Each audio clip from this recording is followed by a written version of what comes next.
আপনারা কি জানেন কিয়ামতের ময়দানে আল্লাহর কাছে বান্দা কোন আমল করলে হিসেব ছাড়া জান্নাতে যাবে? জানেন কেউ? বলতে পারেন কেউ? ভাই, আল্লাহর কাছে হিসেব দিয়ে জান্নাতে যাওয়া কি সহজ কাম না কঠিন কাজ? আরে আল্লাহর কাছে তো অনেক দূরের কথা। আপনি যে প্রতিষ্ঠানে চাকরি করেন তার মালিকের কাছে, উপরস্থ বসের কাছে একেবারে পুঙ্খানুপুঙ্খ করে প্রতিটা পয়সার হিসাব দিয়ে একদম সবকিছুতে পারফেক্টনেস প্রমাণ করা, এটাই তো একটা কঠিন কাজ, দুঃসাধ্য কাজ।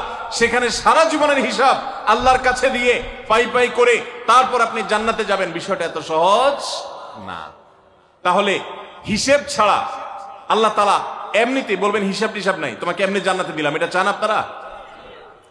দেখুন কোরআনে কারীম আল্লাহ তাআলা বলছেন ইন্নামা ইউওয়াফাস সাবিরুনা আজরাহুম বিগাইরি হিসাব।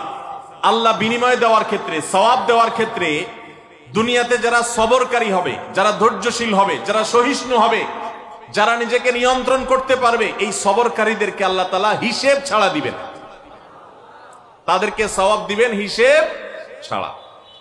তাহলে আপনি যখন আপনার কর্মস্থলে থাকবেন আপনাকে ধৈর্য ধারণ করতে হবে। আপনি যখন পাবলিক পরিবহনে উঠবেন আপনার মাথা ঠান্ডা রাখতে হবে। আপনি যখন আপনার বাসা বাড়িতে থাকবেন আপনার মাথা ঠান্ডা থাকতে হবে। মাথা গরম হয়ে যায় যাদের, হট মেজাজ যারা, কথায় কথায় মাথা গরম হয়ে যায়, ধৈর্যহীন হয়ে যায়, যেখানে সেখানে গন্ডগোল বাধায় দেয়, মারামারি বাধায় দেয়, ধৈর্য সহ্য বলতে কিছু নাই, এই লোকগুলো কিন্তু এই সৌভাগ্যবান মানুষদের কাতারে সামিল হতে পারবে না। ঠিক একইভাবে দাম্পত্য জীবনে সুখী হতে হলে সবর এবং শকর, এই দুইটা মূল মন্ত্রের কোনো বিকল্প পথ খোলা নেই। সেটা স্বামীর জন্য প্রযোজ্য, স্ত্রীর জন্য প্রযোজ্য। স্বামী হিসাবে আপনি স্ত্রীর অনেক অনিয়মতা দেখতে পাবেন, অনেক কিছু দেখতে পাবেন, আপনার আকাঙ্ক্ষা, আপনার চাহিদা, প্রত্যাশার বিপরীত, আপনাকে সবর করতে হবে। ভাইরা আমার, আমাদের প্রিয় নবী সাল্লাল্লাহু আলাইহি সাল্লামের দাম্পত্য জীবনে কিন্তু টুনটান সমস্যা হয়েছে।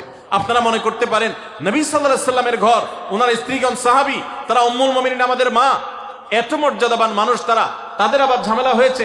ভাই, দাম্পত্য জীবনে টুকটাক সমস্যা তাদেরও হয়েছে। প্রিয় নবী সাল্লাল্লাহু আলাইহি সাল্লাম নিজে একদিন বাসা ছেড়ে মসজিদে নববীতে এসে মন খারাপ করে বসেছিলেন, তিনি বাসায় যাচ্ছেন না, অভিমান করে। ওমর রাদিয়াল্লাহু তাআলা আনহু বিষয়টা বুঝতে পেরে, তার মেয়ে যেহেতু নবী সাল্লাল্লাহু আলাইহি সাল্লামের স্ত্রী, তিনি সেখানে গিয়ে ভেতরে প্রবেশ করে তার সাথে কথা বলে তথ্য উদ্ঘাটন করে সেটা মিটমাট করার ব্যবস্থা করেছেন। স্বয়ং নবী করিম সাল্লাল্লাহু আলাইহি সাল্লামের জামাতা, ইসলামের চতুর্থ খলিফা আলী রাদিয়াল্লাহু তাআলা আনহু, তার মতে এত মর্যাদাবান মানুষ, তার ঘরে স্ত্রী হিসাবে আছেন কে? মুহাম্মদ সাল্লাল্লাহু আলাইহি সাল্লামের মেয়ে, জান্নাতে নারীদের সর্দার ফাতেমা রাদিয়াল্লাহু তাআলা আনহা। এত বড় মানুষ তারা, স্বামী স্ত্রী দুইজন, দুই দিককার নেতৃত্বে, একজন যুবকদের নেতৃত্ব দিবে, আরেকজন জান্নাতি যুবতীদের, নারীদের নেতৃত্ব দিবে।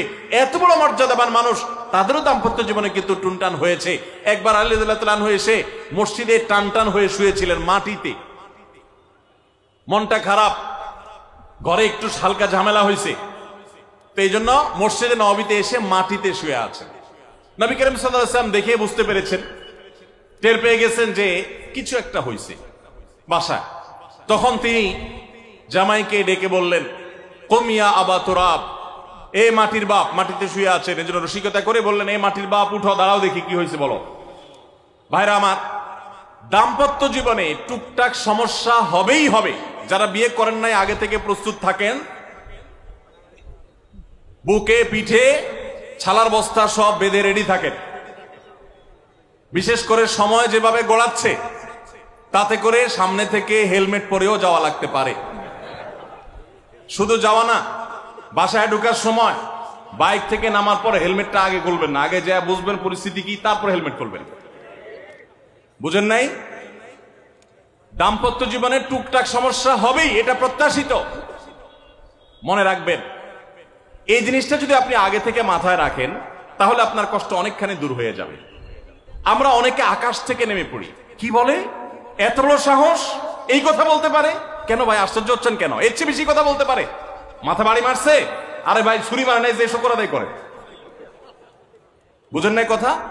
একই কথা বোনদের জন্য প্রযোজ্য। আমার মা বোন যারা শুনছেন তাদেরকে বলছি, আপনার স্বামীর একটা কথা শুনে আপনি আকাশ থেকে নেমে পড়ছেন, আকাশ ভেঙে পড়ছে মাথার উপরে, কি এটা বললো সে, আপনি ডিপ্রেসড হয়ে যাচ্ছেন। আরে বোন, ডিপ্রেসড হচ্ছেন কেন? এটা কেন? আরো শক্ত কথা আপনাকে বলতে পারে, এটা আপনি মাথায় রাখেন, কারণ দিন শেষে তিনি মানুষ, তার ভুল হতে পারে, একটা সময় তিনি তার ভুল বুঝতে পারেন। দাম্পত্য জীবনে যদি স্বামী স্ত্রী উভয়ে যদি ধৈর্যশীল না হয়, সবরকারী না হয়, হুটহাট রিয়াকশন করে ফেলে, কখনো দাম্পত্য জীবনে সুখী হওয়া সম্ভব নয়।